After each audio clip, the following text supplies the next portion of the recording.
Assalamualaikum warahmatullahi wabarakatuh. Waalaikumsalam dong. Ya.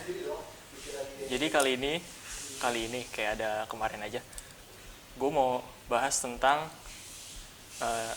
mau menjawab challenge dari KAT ITB 2020. Jadi challenge ini gue akan membahas isu kesehatan lingkungan. Jadi inti challenge-nya adalah gue ngomongin sesuatu yang berhubungan dengan tantangan di masa depan. Dan tantangan yang gue ambil adalah bagaimana kita bisa menjaga lingkungan, terutama untuk masyarakat Indonesia ya, yang notabene dalam menjaga lingkungan itu masih kurang baik karena sampah-sampah masih berserakan di mana-mana. Jadi isu yang akan gue angkat kali ini adalah isu kesehatan lingkungan, utamanya sampah dan kedisiplinan masyarakat. Dalam isu ini gue terinspirasi oleh wisata pantai di kampung gue sendiri, di Tegal. Jadi Tegal itu ada wisata pantai Purwahamba Indah. Dan gue sering ke situ sih, utamanya kalau pulang kampung. Kalau pagi-pagi atau sore-sore ke sana kan enak banget. Nah, tapi sayangnya pantai itu kotor oleh sampah. Kalau kadar sampah mungkin sampah kelapa atau sisa makanan, mungkin masih mending ya. Karena itu kan sampah yang biodegradable, artinya bisa terdegradasi dengan cepat.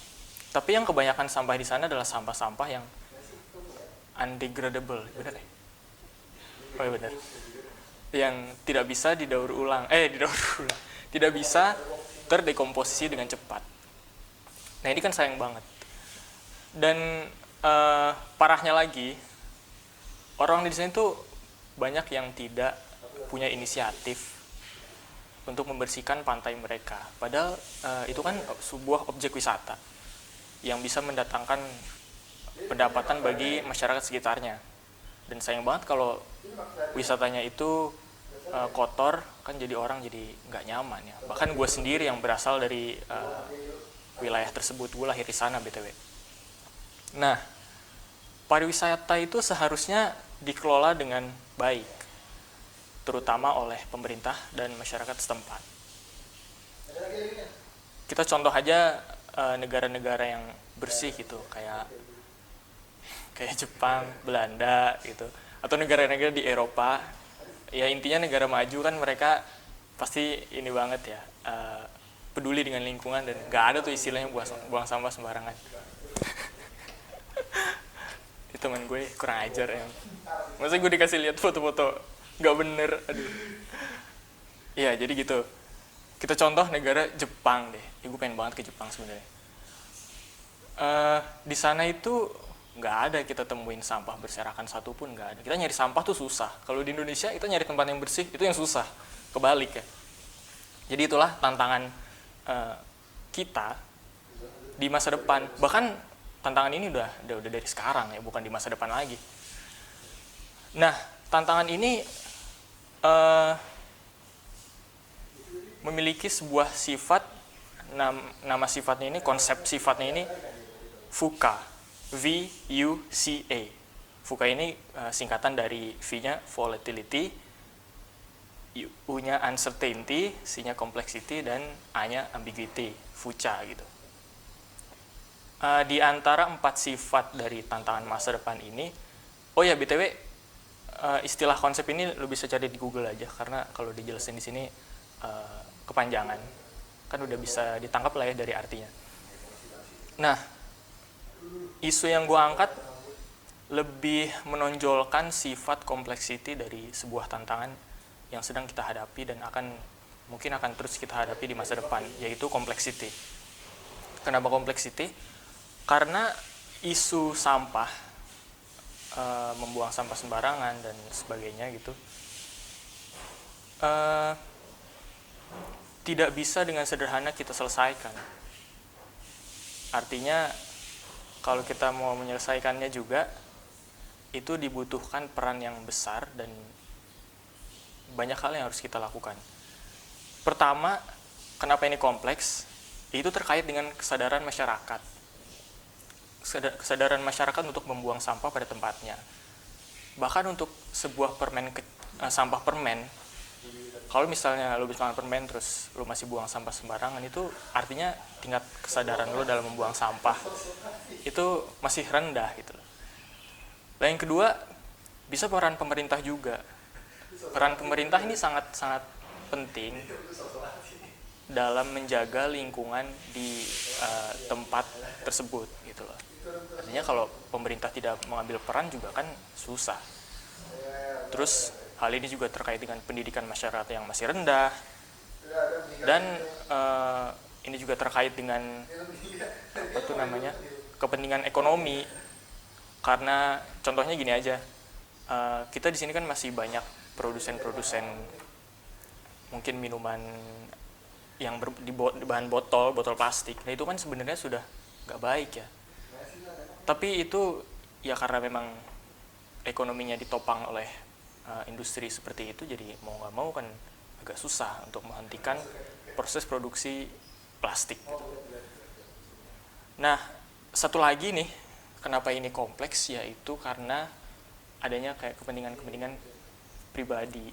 Misal di sebuah kayak objek wisata gitu, kenapa sulit untuk dikelola dengan baik, karena di situ mungkin ada orang yang berkuasa namun kekuasaannya itu tidak digunakan dengan baik, misalnya korupsi atau apa, sehingga uang yang seharusnya digunakan untuk merawat lingkungan atau menggaji petugas kebersihan jadi malah hilang duitnya kayak gitu.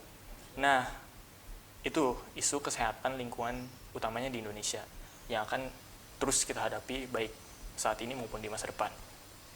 Nah, ada nih solusi-solusi yang solusi general sih sebenarnya yang gue kumpulin.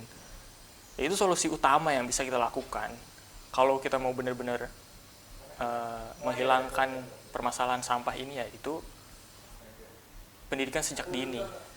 Kenapa pendidikan sejak dini itu penting? Karena dari pengamatan yang gue lakukan, orang-orang yang punya kebiasaan tidak membuang sampah pada tempatnya, itu kebanyakan, mungkin semuanya kali ya, tidak mendapatkan pendidikan yang baik mengenai pengelolaan sampah. Mati Bin. Maaf ya bentar. Ya, jadi pendidikan sejak dini itu terutama dalam kedisiplinan dalam membuang sampah itu sangat penting. Dan itu harus ditanamkan semenjak kita kecil gitu. Lalu yang kedua, pendidikan karakter. Percuma kalau kita diajarin membuang sampah sembarangan. Membuang sampah sembarangan. Membuang sampah pada tempatnya. Tapi karakter kita tuh karakter yang kan berisik, bro. Oh iya. Jadi percuma kalau kita diajarin sejak dini untuk membuang sampah pada tempatnya. Tapi kalau karakter kita masih batu dan susah untuk diajarin dan ngeyel, maka akan percuma. Tetap aja sampah akan banyak gitu. Nah, solusi-solusi lain yang mungkin bisa kita terapkan, ya kita tambah petugas kebersihan. Kita kan tahu banyak orang yang masih belum memperoleh pekerjaan. Nah, itu kan orang-orang itu bisa kita tarik nih. Untuk pemerintah mungkin kali ya. Bisa kita tarik untuk menjadi petugas kebersihan. Sehingga lingkungan bisa bersih dan orang-orang bisa mendapat pekerjaan. Jadi itu menurunkan tingkat pengangguran. Lalu kita juga harus memberikan pelatihan kepada masyarakat setempat. Masyarakat setempat ini maksudnya masyarakat di lingkungannya mengenai arti penting menjaga lingkungan sekitarnya tersebut. Terus juga bisa kita lakukan pengabdian masyarakat. Kayak mungkin ini banyak dilakukan oleh mahasiswa ya. Ya Allah, astagfirullahaladzim. Kurang ajar. Ya. Selanjutnya itu pengabdian masyarakat yang banyak yang bisa kita lakukan sebagai mahasiswa. Oh, saya mahasiswa ya. Yaitu kita bisa ngasih nih apa tuh namanya, pendidikan apa ya, edukasi kepada masyarakat mengenai pentingnya menjaga lingkungan dan tidak membuang sampah sembarangan.